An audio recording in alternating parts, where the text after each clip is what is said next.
윤석열 대통령이 말한 민주주의 위협 세력이 누구인지 밝혀졌습니다. 그동안 윤석열 대통령은 가짜뉴스에 대해 맹비난해 왔습니다. 지난 6일 신문의 날 축사에서는 허위정보와 선동은 민주주의를 위협하고 국민의 의사결정을 왜곡함으로써 선거와 같은 민주주의의 본질적 시스템까지 와해시킨다고 했고, 4.19 기념사에서는 허위 선동, 가짜뉴스, 협박, 폭력 선동 이런 것들이 진실과 자유로운 여론 형성에 기반해야 하는 민주적 의사결정 시스템을 왜곡하고 위협하고 있다고 규정한 바 있습니다. 그런데 윤석열 대통령의 워싱턴 포스트 인터뷰 발언에 대해 대통령실과 국힘당에서 주어가 없다고 해명한 것이 새빨간 거짓말로 드러났습니다.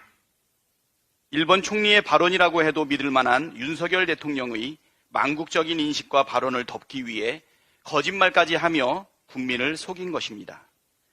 윤석열 대통령이 말한 민주주의 위협 세력이 누구인지 비로소 분명해졌습니다. 바이든 날리면 논란부터 주어 없다, 거짓 해명까지 가짜뉴스를 생산하는 진원지가 바로 대통령실과 국힘당이라는 사실이 명백해졌습니다. 대통령실과 국힘당의 태도는 국민을 개돼지로 여기며 민주주의를 마음대로 유린할 수 있다는 오만함의 발로입니다.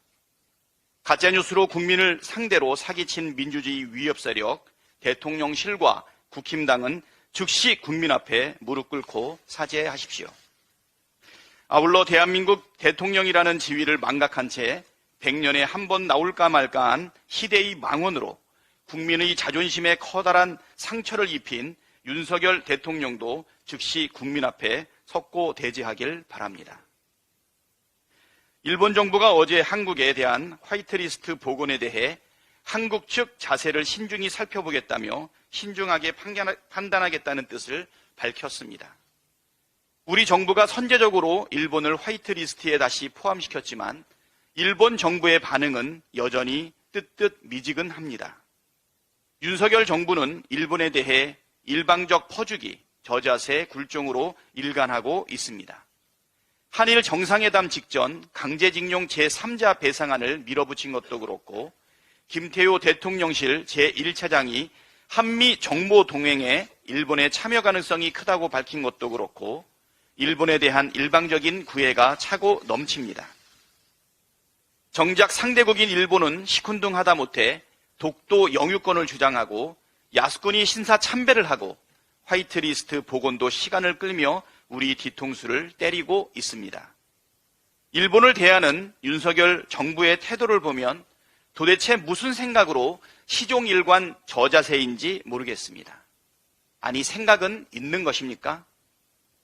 게다가 윤석열 대통령은 자신을 대한민국 영업사원이 아니라 일본 총리라고 착각하는지 일본 정부의 입장을 연신 대변하고 있습니다. 이 정도면 무슨 커다란 약점이라도 잡혔나 의심이 들 정도입니다. 혹시 치명적인 약점을 도청이라도 당했나요? 윤석열 대통령과 정부는 지금이라도 굴종적인 대일 외교 노선을 폐기하십시오. 떡줄 사람은 꿈도 안 꾸는데 김칫국부터 마시는 미련한 짓은 그만두십시오. 대한민국 영업사원이 맞다면 일본의 국익이 아니라 대한민국의 국익을 최우선에 두고 행동하십시오. 한미 정상회담이 임박했습니다.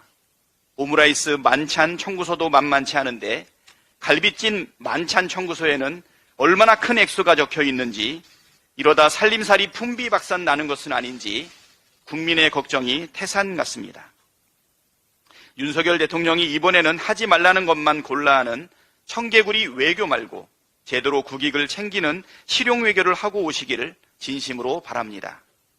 고작 5년짜리 정권이 겁도 없이 국가와 국민을 위험에 빠뜨리는 대형 사고를 쳐서야 되겠습니까?